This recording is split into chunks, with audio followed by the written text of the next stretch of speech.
Good morning. Today we are working on an assignment that's going to help us create questions that we're going to have answered when we move on to our upcoming PowerPoint presentations on our families and our cultures.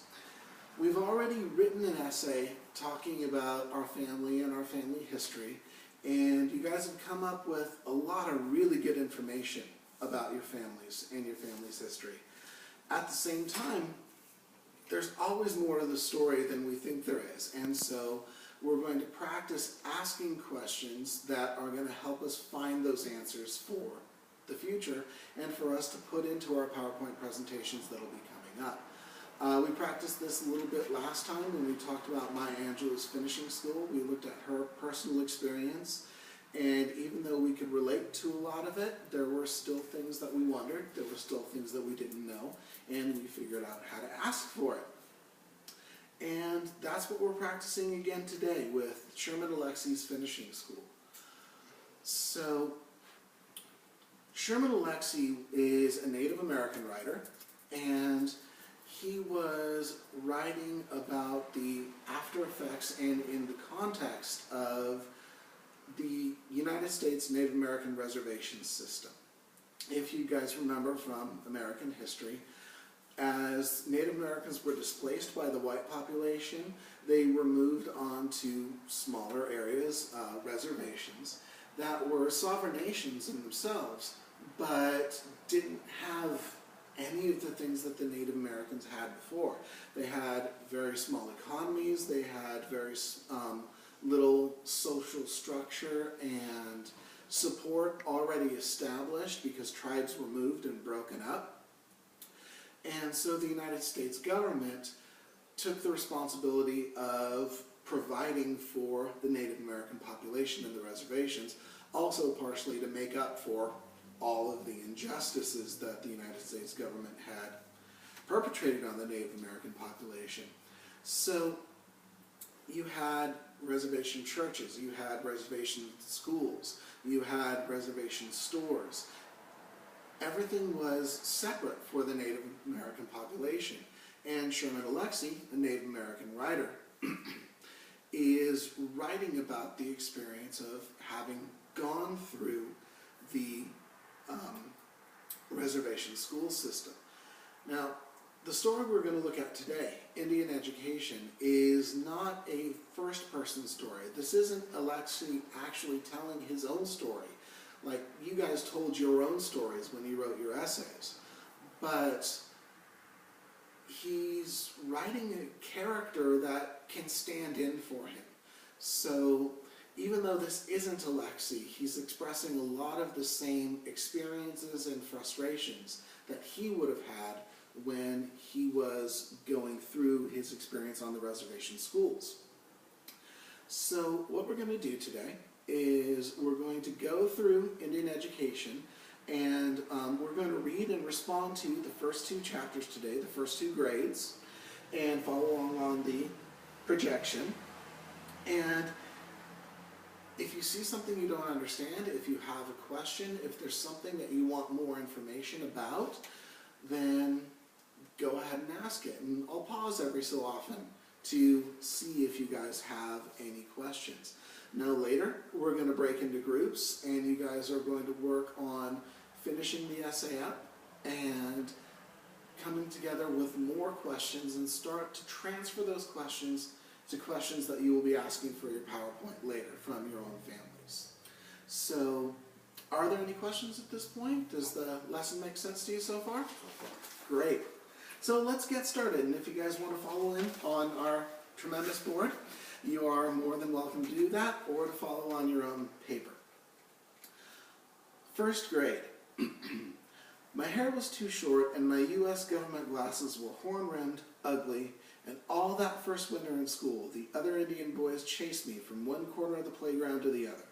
They pushed me down, buried me in the snow until I couldn't breathe, thought I'd never breathe again. So, it's a pretty intense experience there. Do you guys have any questions at this point? Anything you're wondering? Like saying? Why would there have been a U.S. government glasses? That's a really good question. He would be wearing U.S. government glasses because the American government would have been providing medical care for the Native Americans at the time. And the government sometimes really gets the job done, but they don't get it done in style. So he would have had glasses and wouldn't have been offered contacts or anything like that. And they probably would have been pretty clunky. Not the kind of glasses you'd pick if you had the money to get them yourself. That's a great question. Let's move on. They stole my glasses and threw them over my head, around my outstretched hands, just beyond my reach, until someone tripped me and sent me falling again, face down in the snow. So that paragraph's more straightforward than the last one. I mean, it's pretty much just the experience of being teased and taunted and chucked down into the snow. And of course this is going to be, I mean, it's a they, it's a plural, so it's going to be a group of boys tormenting this character and getting out of him the kind of fun that they want to get. So are there any questions at this point? That's understandable, this is clear.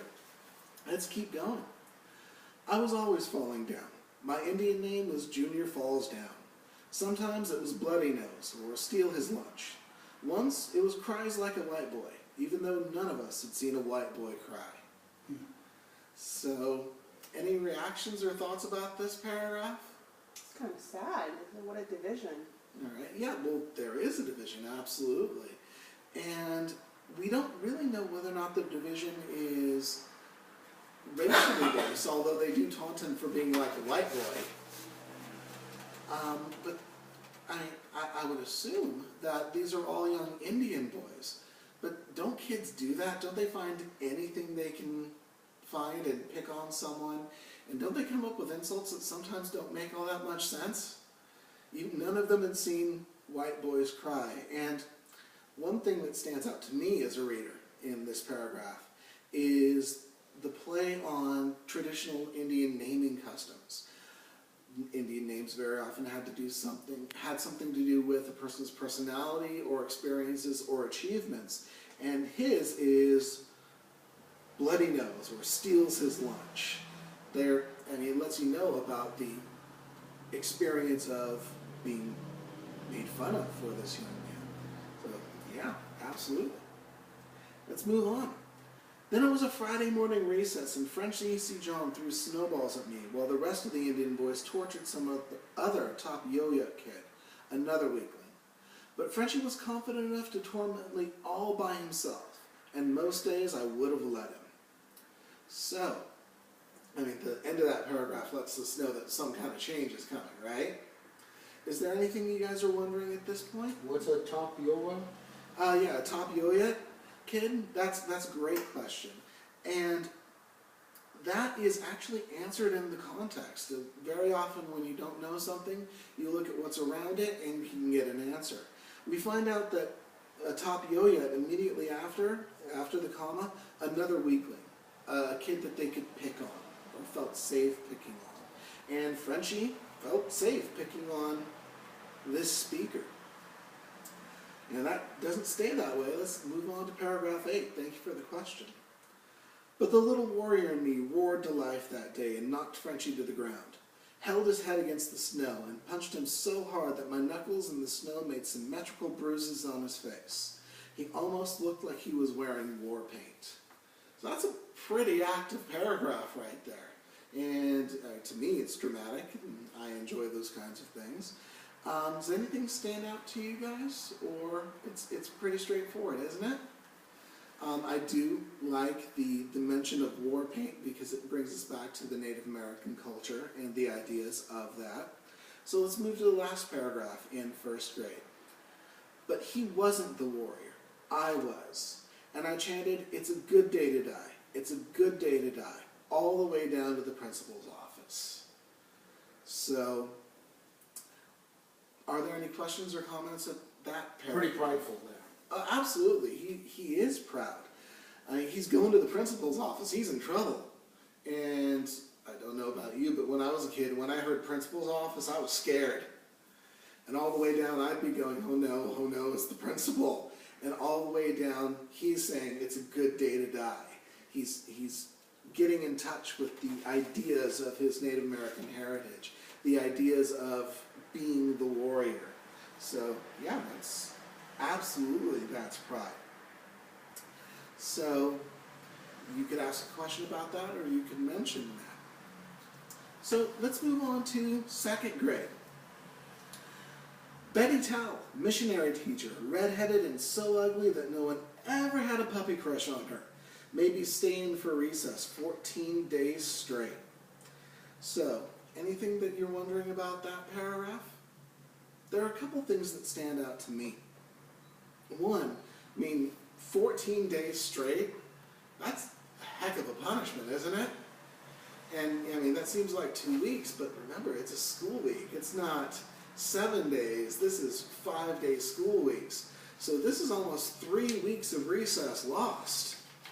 And I do enjoy the comment that she was so ugly that no one would ever have a crush on her, but it tells you something about the young man's opinion of his instructor.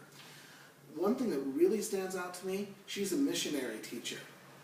She's not just a teacher, but she's a missionary teacher. And that came from the reservation school system, and the fact that at one point, one of the goals of the missionary school system was to